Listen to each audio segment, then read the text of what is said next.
Hey there, Clark Reid popping back in with more tech headlines for you. If you like these reports, you could sure help us out by giving the like button a little attention. You can also subscribe so you know when each new report is posted. Google has rolled out a new AI super chip series. They say they are cheaper and at the same time give faster responses than rivals like NVIDIA. Benzinga.com reports Google VP Mark Lohmeyer says the number of transactions is going way up and the cost per transaction needs to go way down for it to scale. The company will offer TPU-8T for building AI models and TPU-8I for running them, aiming to improve performance and cost efficiency. Google continues to partner with NVIDIA, however, despite being a rival for chips. The two companies have teamed up for over a decade now. Google says it will continue to work with and try to make it easier and cheaper for companies to build and run AI applications. The United Kingdom's National Cybersecurity Center says more than half the world's governments have access to commercial spyware that can break into computers and phones and steal sensitive information.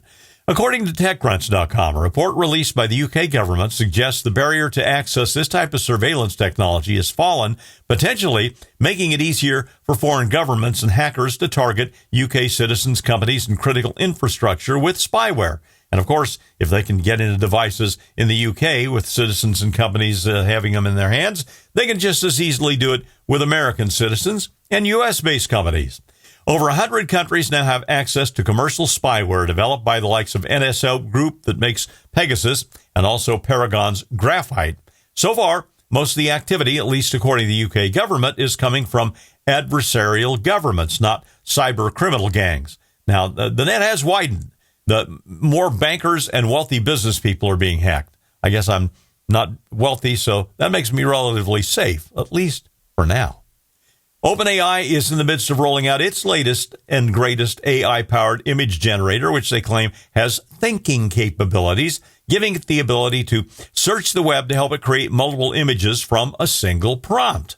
TheVerge.com says, according to OpenAI, ChatGPT Images 2.0 can create more sophisticated images and can pull information from the web.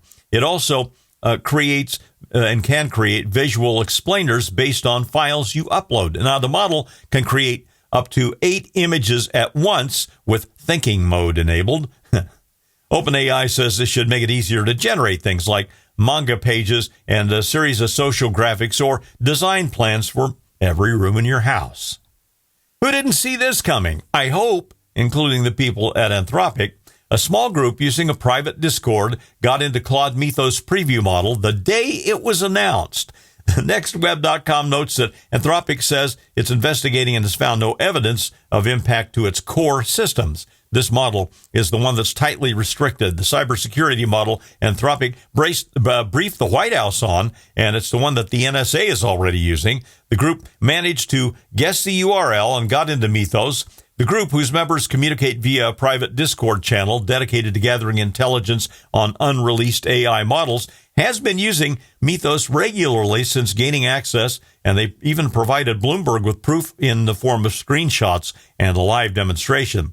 Anthropic has assured that the group hasn't penetrated core systems. A person currently employed with a third-party contractor working with Anthropic appears to have been involved, at least in part, in facilitating the group's access.